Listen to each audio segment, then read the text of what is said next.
If you ever drive down old Highway 67 in Colorado, and it's a few minutes past 3 a.m., you'll see a motel with only one window lit.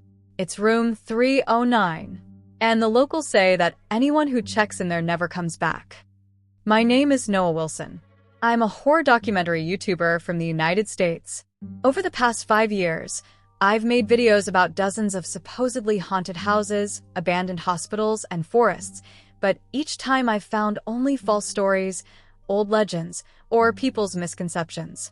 That's why I decided that there was no such thing as ghosts in the world. But one night my thinking changed forever. It all started with an email. It was almost 11 p.m. I was in my studio editing a new video when a new email popped up on my laptop. Subject: Don't stay in room 309. When I opened the email, there was only one picture inside. An old motel, with a neon sign half broken outside. And just one line: if you really want to show the truth, then spend Friday night in room 309. No name from the sender. No explanation. That's all. I immediately called my team. Claire Brooks was my camera operator, while Ryan Cooper was the audio engineer. The three of us decided that we would go to the motel the following Friday. 4 days later, we were driving down a deserted highway in Colorado. The sun had set. There were only dead trees, rocky mountains, and silence for miles on either side. The GPS kept losing signal. Ryan laughed. Even if there weren't really ghosts here, this place is pretty spooky. Claire was silent. She kept looking out the window. Suddenly, she said in a low voice, "Noah, did you see that too?" "What?" "That guy." I slammed on the brakes. The road was empty. There was no one. I thought there was someone standing on the side of the road in white. I joked, "You were scared before the video started?" She tried to smile, but the anxiety on her face was clear. We arrived at the motel around 9 at night. That was all that was written on the neon sign. Pine Hill Motel. But the 2 letters were faded, so from a distance only P-N-E-H-L Motel could be seen. The parking lot was almost empty. There was only one old black car parked, covered in dust. It looked as if no one had touched it for months. We went in. A woman in her 60s was sitting at the reception. Her name was written on a badge. Martha Evans. She forced a smile at us. "Welcome," I said. "We've booked room 309. Her smile disappeared as soon as she heard that. For a few seconds, she just looked at me. Then she said, 309? "Yes." She opened the register. She kept turning the pages for a long time. Then she said softly, "That room is not available." I showed the email. They looked at the screen, and their hands started shaking slightly. "Who sent you this email?" "We don't know." They immediately gestured to close the laptop. Then they leaned down and said in a low voice, "If you guys are sensible, then go back now." I asked, "What's in this room?" They remained silent. Then they said just one sentence. "It's better if some doors are closed." We persisted. After a long discussion, they finally took out a key. An old brass key, with only one number engraved on it. 309. They handed over the key and said, "If someone knocks on the door at 3:09 a.m., then don't open it." Ryan laughed. "What if housekeeping?"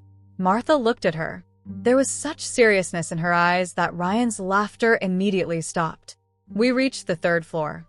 The entire floor was empty. Every room was locked. Only one door. 309. From under which a faint yellow light was coming out. Even though Martha had said that this room had been closed for many years, my heart started beating fast for the first time. I turned on the camera. "Guys, if you're watching this video, we're standing outside the famous room 309 of the Pine Hill Motel right now." I turned the key. The door opened without a sound. The room was surprisingly clean. The bed was perfectly made. There were fresh flowers on the table. And it looked like someone had just gotten up from here a few minutes ago. But there was something strange.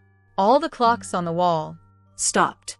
And every clock showed the same time. 3:09. Ryan turned on the microphone. The audio is perfectly clear.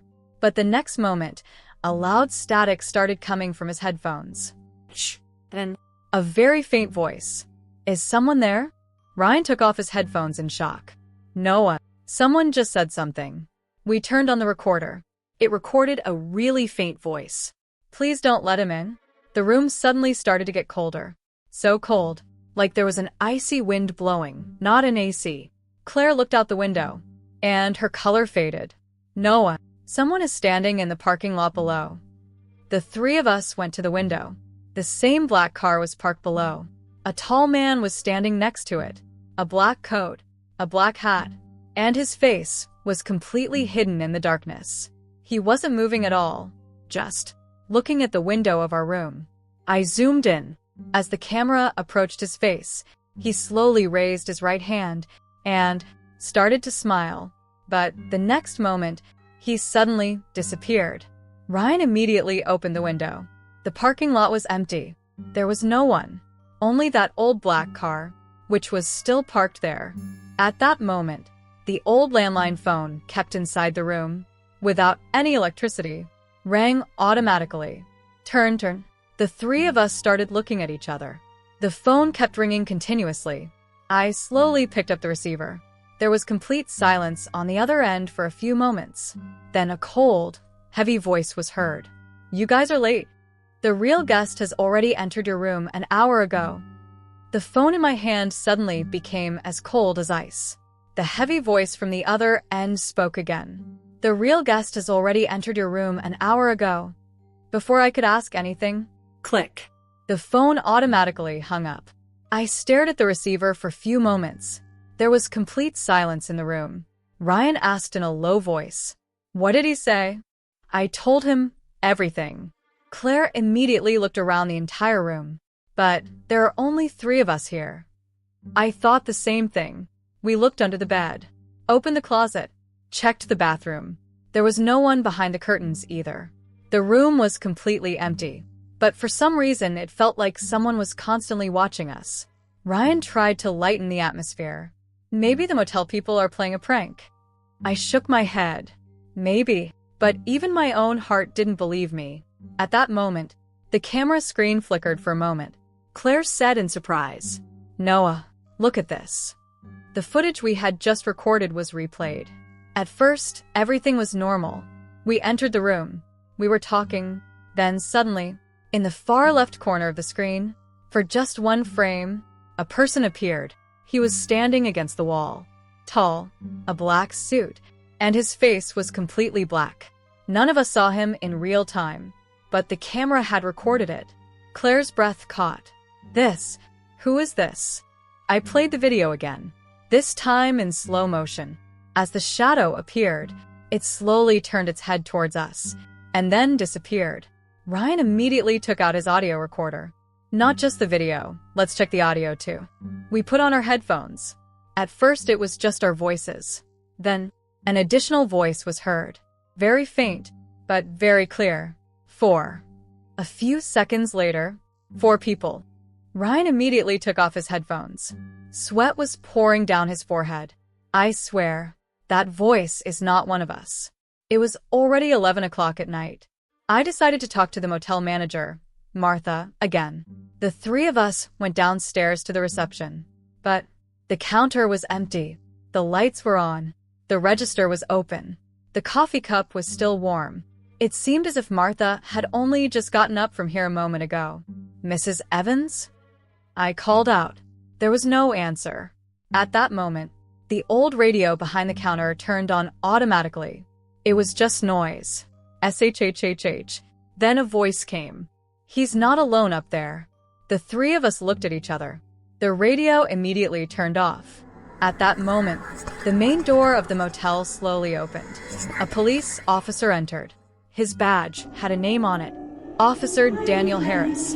He saw us and asked, "Are you guys new?" "Yes." "Which room are you staying in?" 309. His face changed as soon as he heard this. He was silent for a few moments before saying, "Come out with me." We arrived in front of the motel. Officer Harris said softly, "If you want to save your life, then leave here before midnight tonight." I asked, "Why?" He took a deep breath. "In the last 20 years, whoever stayed in room 309 He either disappeared, or he fell silent, or what? He came back, but he wasn't the same person he was. A chill ran through my body. I asked, "Have you ever seen that room yourself?" Harris lowered his eyes. "Once. And my fellow police officer was with me." "Where is he now?" Harris didn't answer. He just took out an old photo from his pocket. There were 2 police officers standing in the photo. One of them was Harris. The other was probably his partner. But the other man's face, someone had completely erased it with a black marker.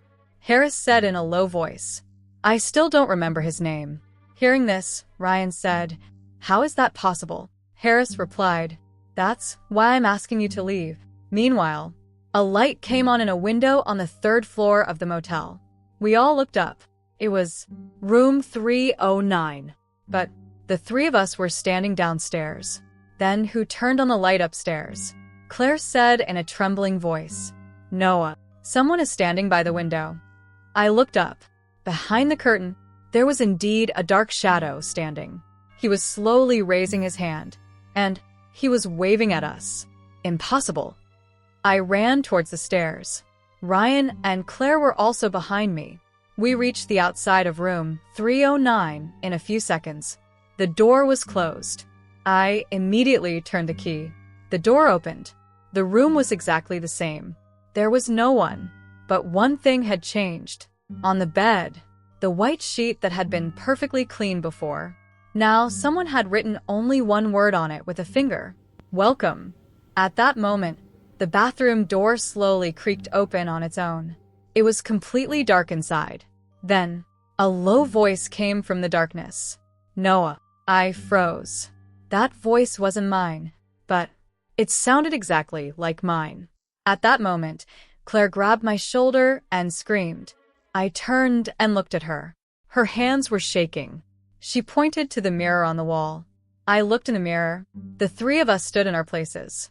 But in the mirror, there were not 3 of us. 4. Right behind us, a tall man in a black coat stood silently, and his smile was not human-like. Claire's scream echoed throughout the room. "Noah, don't look back." My eyes were still fixed on the mirror. The 3 of us were clearly visible in the mirror. And right behind us, that tall man, black coat, black hat, and a smile on his face, as if he had been waiting for us for years. My breath caught. I slowly dared to turn my neck, but as soon as I turned back, no one was there. The room was completely empty. I immediately looked back at the mirror. Now there were only the 3 of us. That shadow had disappeared. How is this possible? Ryan said in a trembling voice. I tried to control myself. Maybe it's some kind of optical illusion. But I didn't have confidence in my voice. Claire nodded. "Noah, the camera never lies." She immediately checked the recording. We all gathered around the screen. The video clearly showed that when we were standing in front of the mirror, there was indeed a 4th person behind us. But the surprise was, when the camera turned towards us, the room was empty. And when it came back to the mirror, the person appeared again, like he only existed in the mirrors. At that moment, the sound of water dripping from the bathroom began. Tip, tip, tip. We had turned off all the taps. I took out my flashlight. "I see." Claire immediately grabbed my hand. "Don't go alone." The 3 of us slowly reached the bathroom door. I opened the door, all the way. There was no one inside. But black water was flowing from the wash basin tap. It was not ordinary water. Thick, greasy, and it smelled like rusty iron. Ryan immediately turned the camera in that direction. At that moment, the bathroom light blinked 3 times. On, off, on, off. When the light came back on, someone had written a sentence on the mirror with their finger. "Don't look behind you." The 3 of us froze together, because none of us had gone near the mirror. Suddenly, Claire held her breath. "Noah, what?" "Look under that sentence." I pondered. There were no handprints on the mirror, but there were 4 different handprints. 3 could have been ours. The 4th was huge, and its fingers were unusually long. At that moment, the hotel's power suddenly went out. The entire room was plunged into darkness. Only the small lights from our cameras were on. Then, I heard someone walking down the hallway. Knock, knock, knock, like someone walking slowly in heavy shoes. The footsteps were coming towards room 309. Ryan whispered, "Maybe it's a police officer." But the next moment, someone knocked on the door 3 times. Knock, knock, knock. We all fell silent. Then a familiar voice came from outside. Noah opened the door. It was Officer Harris's voice. I took a step toward the door, but suddenly Claire grabbed my arm. "Stop." "Why?" She pointed under the trembling door. The shadow that was visible from under the door, it only had 1 foot. The other foot wasn't there at all, as if the thing standing outside the door wasn't human. The voice came from outside again. This time the tone had changed a bit. "Noah, let me in." Then, "Ryan, open the door." Then, "Claire." Now he was calling out each of our names one by one, but each time the voice sounded heavier and more inhuman than before. Tears welled up in Claire's eyes. "This is not Officer Harris." At that moment, our phone started ringing. The name came up on the screen. Officer Daniel Harris. I immediately picked up the call. "Yes, officer." A panicked voice came from the other end. "Noah, do not open the door under any circumstances." A shiver ran through my body. "Where are you?"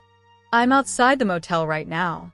I looked at the door, then at the phone, then at the door again. If Harris was outside, then who was standing at the door? At that moment, the thing standing outside the door started laughing.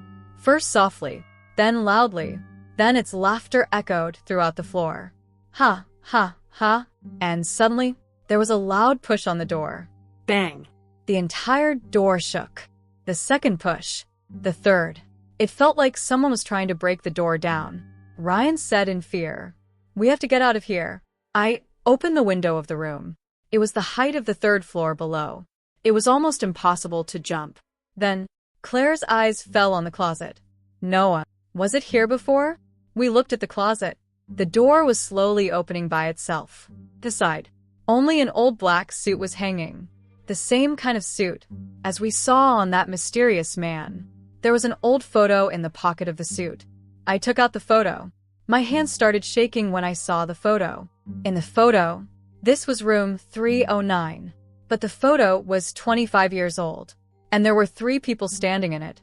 A man, a woman, and a small child. Right behind them, standing the same man in the long black coat. But that wasn't the scariest part. The date was written below the picture. October 14th, 2001. And just one sentence below it. "This is our last picture." At that moment, the TV in the room turned on automatically, without power. The only thing on the screen was our own room, live. The 3 of us were watching our own backs on TV. But on the TV screen, the tall man standing behind us, now slowly, was extending his hand. My whole body froze as I watched the scene on the TV screen. The backs of the 3 of us were clearly visible on the screen. And, right behind us, the same tall man, standing silently in a black coat and black hat. His face was still not visible, but his right hand was slowly moving towards my neck. "Step back," I shouted with all my might. The 3 of us immediately jumped forward. At that moment, the TV screen went completely black. The room was silent again. I looked back with trembling hands. There was no one, but there was something strange. The smell of some old perfume was lingering in the air. The same smell that comes from old clothes or rooms that have been closed for years. At that moment, the power to the motel came back on. As soon as the lights came on, everything returned to normal. The TV was off. The door was locked in place. And the black water in the bathroom had also disappeared. Ryan took a deep breath. If all this was recorded on camera, then this would be the biggest video of our lives. Claire immediately checked the camera, but as soon as she opened the recording, her face turned pale. "Noah, the whole video is missing." What? There was only one file on the memory card, and its time was 3:09 a.m. even though it was only 12 at night. We played the video. All that was visible on the screen was the empty room of room 309. There was no one in the room. Then suddenly, a man in a black coat appeared in the middle of the screen. He looked straight at the camera, and for the first time, his face was visible. But that face wasn't anyone else's. It was mine. Hair like mine. Eyes like mine. My smile. The video only lasted 10 seconds. Finally, the man who looked like me approached the camera and whispered, "Now it's your turn." After that, the file was automatically deleted. The three of us couldn't say a word. At that moment, there was another knock on the door. This time just once. "Stop." We were all shocked. But this time, Martha Evans' voice came from outside. "Noah, come down quickly. If you want to live." I opened the door slowly. Martha was really standing outside. Her face was white with fear. She didn't waste a moment. "Come with me." We followed her down the stairs to the reception. But they didn't stop at the reception. They removed an old cupboard behind the counter. Behind the cupboard was a small wooden door. Ryan was surprised. "It wasn't here before." Martha said softly, "Not everyone sees this door." They took out the key. They opened the door. There were stone steps leading down. A gust of cold air came up. It felt like the door to a tomb that had been closed for years had been opened. We all started to descend with flashlights. As we went down, the air was getting colder. Finally, we reached a large basement. There were old newspapers, rusty furniture, and dust-covered boxes everywhere. But one thing was different. On the entire wall in front, there were dozens of pictures. Each picture was of a motel guest. Some were laughing. Some were standing with their families. Some were taking selfies. But in every picture, behind these people, there was the same man in the black coat. Whether anyone saw him or not, he was in every picture. Claire took down a picture. The date was written on it, 1987. The second picture, 1994. The third, 2008. The fourth, 2019. And then, an empty frame, with just a date written underneath. July 2026. I caught my breath. It was today's date. "Why isn't there a picture in it?" I asked. Martha's eyes filled with tears. She said softly, "Because that picture isn't finished yet." Suddenly, a child's laughter came from a corner of the basement. We turned the flashlight on. There was an old wooden swing there, swaying on its own. Even though there was no one there, Ryan turned on the audio recorder. At that moment, several voices were heard simultaneously on the recorder. "Help! He's here! Close the door! Get us out!" Dozens of voices. Men, women, children. Like they were all screaming at once. Claire suddenly pointed to the wall. "Noah, look at this." There was a map nailed to the wall. A map of the entire motel. But there was also a room that didn't exist in the actual building. It only had a number written on it. 310. I was shocked. But the corridor ends at the top after 309. Martha nodded slowly. "Yes. Because room 310, only visible to those whom he chooses." "Who is that?" I asked. Martha was about to answer when suddenly the entire basement began to shake violently. Dust began to fall from the ceiling. All the pictures fell from the wall at once. And in the distance, in the darkness, I heard someone walking slowly. Knock, knock, knock.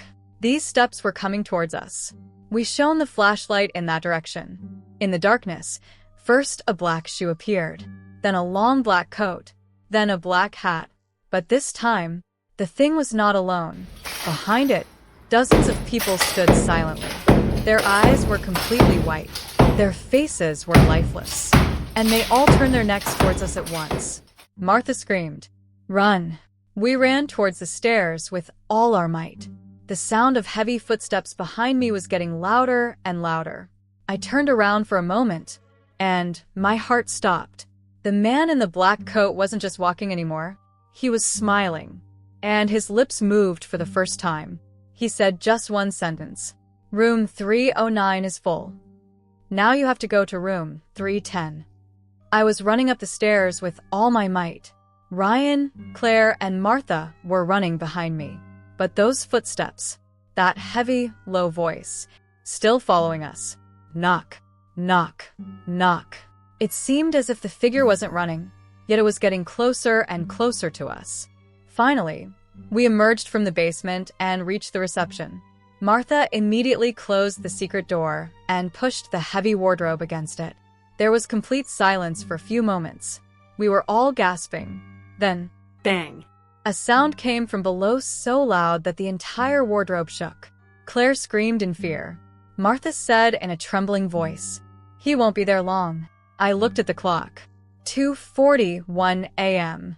Only 28 minutes left. 3:09. The time everyone was talking about. I looked at Martha. "What's the truth?" She remained silent. Then she spoke softly. "This motel was built in 1978. But there used to be an old church on this site. There was an underground room under the church, where a strange religious group lived. They believed that there was a door between humans and the other world. And that door opened every Friday night at 3:09. Ryan said incredulously, "That sounds like a story." Martha shook her head. "That's what I thought too. Until my husband disappeared into room 309. It was the first time Martha's eyes had ever been filled with tears. "He was back," she said. "But he wasn't my husband. He looked like him. He had the same voice, the same smile. But there was no humanity in his eyes." An eerie silence fell over the room. Suddenly, all the lights in the entire motel went out at once. There was total darkness everywhere. Only the emergency lights were on. A dim red light, making everything seem even more terrifying. At that moment, a voice rang out over the hotel's intercom. "Attention guests." We were all shocked. The intercom had been broken for years. Then the voice came back. "Room 310 is now ready." Then complete silence. Ryan immediately took out his phone. "I'll call the police." But there was no signal on the phone. Claire tried too. Nothing. My phone was also completely turned off. The battery was 80%, but only one sentence was visible on the screen. "No exit." At that moment, the old elevator in front of the reception started moving by itself. We watched in amazement. The elevator had been broken for many years. But now, its floor lights were burning one by one. 1, 2, 3. The elevator stopped at the third floor. Then, it started to descend by itself. 3, 2, 1. Ding. The door slowly opened. There was no one inside. There was only one thing. On the elevator floor, an old hotel register. I picked up the register. On the last page were the names of all the guests, a date in front of each name, and just one word after that. Missing. Turning the page over and over, we reached the last entry. My hands started shaking, because on the last page, 3 new names had been written in fresh ink. Noah Wilson, Claire Brooks, Ryan Cooper. The date was today, and the status was still blank, as if waiting for a decision. At that moment, Claire suddenly said, "Where's Ryan?" I immediately looked around. Just a few moments ago, he had been standing with us. But now, he was gone. "Ryan," I shouted at the top of my voice. No answer. Martha's face went pale. "No, it's too late." The 3 of us immediately started looking for Ryan throughout the motel. Kitchen, laundry room, store. We looked everywhere. He was nowhere to be found. But then, we heard footsteps coming from the 3rd floor. Knock, knock. We ran upstairs. The hallway was empty. Only the door to room 309 was slowly opening. A faint light was coming from inside. I peeked in cautiously. The room was empty, but on the wall, a sentence was written in fresh blood. "He's waiting in room 310, Claire cried. But there's no room 310. At that moment, at the end of the hallway, where there was only a wall before, a new door began to appear. We couldn't believe our eyes. The wall was slowly receding like fog, and behind it, a door. Black, old, and it had brass numbers on it. 310. White smoke was coming out from under the door. Someone could hear soft sobs from inside. Then, Ryan's voice came. "Noah, please. Get me out of here." Claire immediately ran towards the door. But Martha grabbed her tightly. "No, it's his trick." "But it's Ryan's voice." Claire screamed.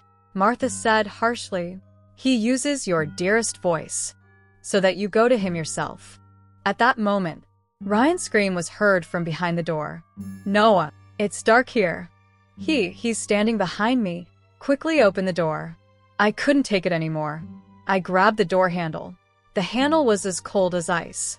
As soon as I wanted to turn it, from the other side of the door, another voice was heard. It was also Ryan's, but he only said one sentence. "If you open the door, then I won't be the only one coming out." My hands were still on the handle of room 310. Ryan's panicked voice was constantly coming from inside the door. "Noah, please get me out of here." But at the same time, that other voice was also echoing, exactly like Ryan's, but extremely cold. "If you open the door, I won't be the only one out." Sweat started to pour down my forehead. I couldn't understand which of the two was the real Ryan. Claire cried, "We can't leave him to die." Martha said sternly, "This is the same mistake everyone makes." Suddenly, the smoke stopped coming out from under the door. Then there was complete silence. So deep a silence that we could even hear our own breathing clearly. A few moments later, only one sentence was heard from inside, in a very low voice. "Noah, he's standing behind me." Then a terrifying scream. A scream that started suddenly and ended in an instant. After that, no sound came. Claire knelt on the ground. Ryan. Tears were flowing from her eyes. I also felt that if we didn't do something, then Ryan might be gone forever. I looked at Martha. "If we don't open the door, what will happen?" She remained silent. Then she spoke slowly. "Then he'll come out himself." A cold wave ran through my body. At that moment, the entire hotel began to shake like an earthquake. Dust began to fall from the ceiling. All the lights in the hallway started blinking at once. And the door to room 309 opened automatically. It was completely dark inside. But in that darkness, dozens of white eyes were shining, as if several people were silently watching us. I made up my mind. We won't leave Ryan. I turned the handle of room 310 with all my might. Click. The door slowly opened. But there was no room behind the door. There was a long, dark corridor. A corridor with no end in sight. There were old doors on both sides, and each door had a number written on it. 311, 312, 313, 314. I was shocked. How is this possible? There were only 30 rooms in the motel. Then where did this corridor with hundreds of rooms come from? There was a strange smell in the air. Old paper, damp walls, and the smell of something burning. Somewhere in the distance, I could hear someone crying softly. I turned on the flashlight. The light seemed very weak, as if the darkness itself was swallowing the light. The three of us carefully entered. As soon as I took the last step inside, the back door closed automatically. Bang! I turned around immediately. The door had disappeared. In its place was only a wall. Claire panicked. "Where's the way back?" No one had an answer. We slowly started moving forward. The first door, 311. I pressed the handle. The door opened. Inside was a small room. There was only one chair in the middle, and there was a picture on the wall. As I got closer, my step stopped. That picture was from my childhood. I was about 10 years old, and my father was standing next to me. This picture, no one had ever had it, because it had burned down in a fire in our house. How could it get here? I whispered. At that moment, my father in the picture slowly turned his head towards me. The flashlight fell from my hand. The person in the picture had come to life. He only said one sentence. "Noah, go back." I immediately left the room. My hands were shaking. The next moment, at the end of the far corridor, we saw Ryan. He was sitting against the wall. His clothes were torn. His face was yellow. He shouted at us, "Noah, come quickly." The three of us ran towards him. But as we ran, he was getting further and further away from us. The corridor seemed to be endless. Suddenly, Ryan stopped running. He slowly raised his head and smiled. It wasn't Ryan's smile. His eyes had turned completely black. Then, his body began to twist in an unusual way. There were sounds of bones breaking. Crack, crack. His arms began to lengthen. His neck became crooked. And in a few moments, in Ryan's place, the same tall man stood. Black coat, black hat, and a terrible smile on his face. He spoke clearly for the first time. You know, I don't just take one person every Friday. I take his place too. He raised his finger at me. Your friend. He'll never come back. Claire screamed angrily. Lies. Ryan is alive. The being began to laugh. Such laughter that echoed throughout the corridor. Then he slowly took off his hat. And for the first time, we saw his real face. But there were no eyes on his face. No nose. No lips. Only thousands of tiny human faces that were constantly moving, crying, and screaming for help. One of those faces was Ryan's. He looked at me, crying, and barely said, Noah, don't look at him. At that moment, all those faces screamed at once, and the entire corridor was plunged into darkness. Darkness. A darkness in which you could hear your own breathing, but not see your own hands. There were only screams everywhere. Thousands of voices. Men, women, children, all calling for help at once. I closed my eyes tightly. Ryan's last words were echoing in my ears.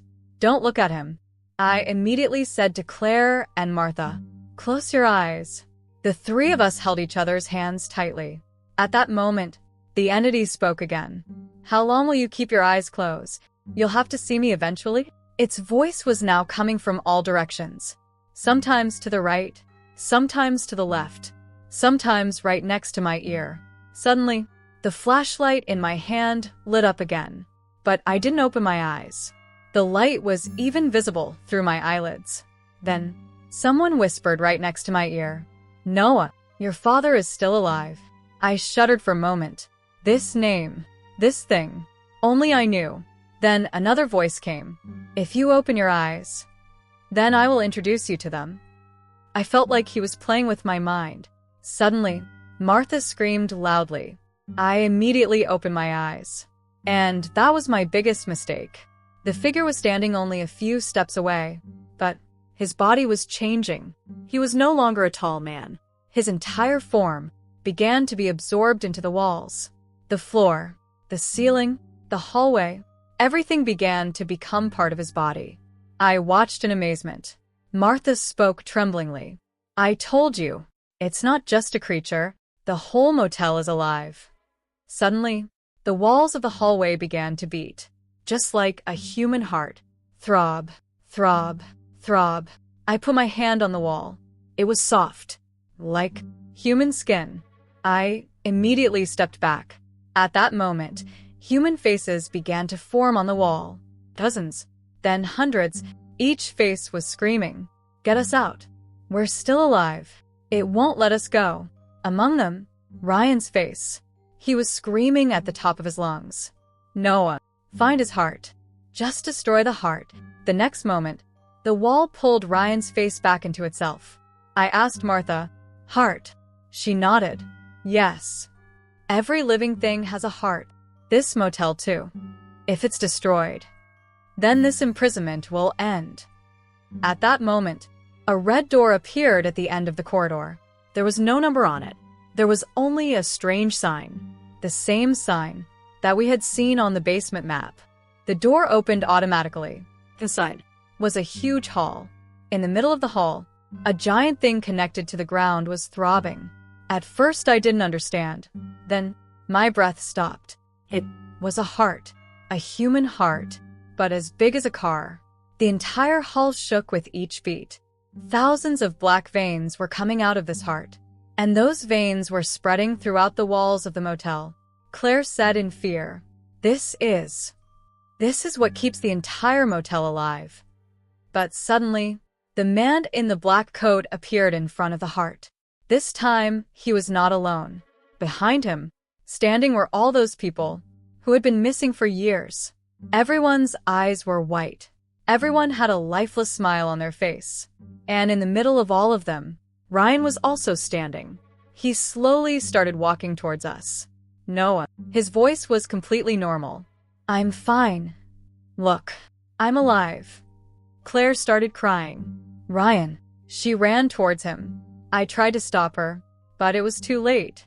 As Claire approached Ryan placed her hand on his shoulder, and the next moment, his entire face split in two. Inside, there was only darkness, and out of that darkness came dozens of long black hands, which grabbed Claire.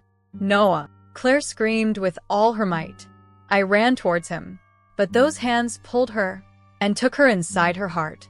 Just a few seconds, and Claire had disappeared. I fell to my knees. No. Now, only Martha and I were left. The entity slowly approached me. Then, for the first time, it told me its real name. I'm not a guest. I'm a caretaker. And every 25 years, this motel asks for 3 new souls. He looked me in the eye and smiled. Now there's only one soul left. And that's you, Noah. At that moment, that giant heart behind me started beating faster than ever. Bang, bang, bang. And with each beat, the entire motel shook, as if it had woken up. The entire hall was shaking. In front of me, that giant heart was beating with all its might. With each beat, black veins were bulging from the walls. It felt like the entire motel was breathing. I was left alone. Ryan was gone. Claire had been pulled inside that heart, and Martha was standing next to me, but the hope had disappeared from her face. The guard slowly stepped towards me. Noah, you are being given a chance. Either give up your soul, or forget about them both forever. I remained silent. The guard smiled. Every man saves himself in the end. At that moment, Martha held my hand tightly. Noah, don't believe what he says. He took out an old key from his pocket, the same brass key, with 309 written on it. I was surprised. This, Martha said, it's not just a room key. It's also a lock. And if it goes inside the heart, then this door will be closed forever. I asked in surprise. Then why hasn't anyone done this before? Martha replied with a sad smile. Because whoever uses this key never comes back. My breath caught. Now, everything made sense. This motel didn't ask for 3 souls every 25 years. Rather, it waited for a person who would sacrifice his life for others. The guard laughed and said, he didn't tell you the truth. If you close your heart, then your soul will be imprisoned here forever. I looked at the heart silently. Then, I saw something moving inside the heart. Behind the red veins, Ryan's face, Claire's face, and hundreds of other people who were still alive. They weren't dead. They were imprisoned. Suddenly, Ryan's faint voice came from inside the heart. Noah, finish this. Claire's voice was also heard. Don't try to save us. Free everyone. My hands started shaking. This decision was not just about my life. This was the decision of all the souls who had been imprisoned in this motel for 50 years. The guard raised his hand. The entire hall was plunged into darkness. Black veins began to move towards me like snakes. Martha screamed. Now, I ran towards the heart with all my might. The guard also came after me. His speed was much faster than that of humans.